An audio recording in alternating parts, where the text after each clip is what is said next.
बूढ़ी अम्मा और छोटी गुड़िया। एक छोटे से गांव में बूढ़ी अम्मा रहती थी। उनकी उम्र 80 साल के आसपास थी। सफेद बाल, झुर्रियों से भरा चेहरा, लेकिन आंखों में अब भी ममता की चमक थी। पति का देहांत हुए बरसों हो चुके थे और बेटे शहर में बस गए थे। गांव में उनका सहारा बस उनकी छोटी झोंपड़ी और यादें थी। एक दिन बरसात की शाम को जब अम्मा अपने चूल्हे पर खिचड़ी बना रही थी, तभी दरवाजे पर हल्की सी दस्तक हुई। अम्मा ने दरवाजा खोला तो देखा एक 6-7 साल की बच्ची पूरी भीगी हुई, कांपती हुई खड़ी थी। उसकी आंखों में डर था। कौन हो बिटिया? अम्मा ने पूछा। बच्ची बोली, मेरा नाम गुड़िया है, मैं रास्ता भूल गई हूँ।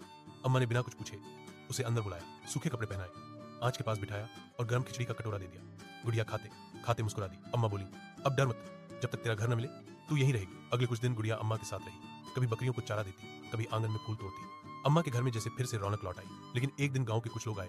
पास के गांव में किसी ने अपनी खोई हुई बेटी का इश्तेहार लगाया था। वही गुड़िया थी। जब उसके माता पिता उसे लेने आए तो अम्मा की आंखों में आंसू थे, खुशी के भी और बिछोह के भी। गुड़िया जाते जाते बोली, अम्मा मैं फिर आऊंगी, तुम अकेली नहीं हो। उस दिन के बाद हर हफ्ते छोटी गुड़िया अपने माता पिता के साथ अम्मा से मिलने आने लगी। गांव वाले कहते हैं अब बूढ़ी अम्मा फिर कभी अकेली नहीं रही, क्योंकि ममता से बना रिश्ता खून के रिश्तों से भी गहरा होता है। जा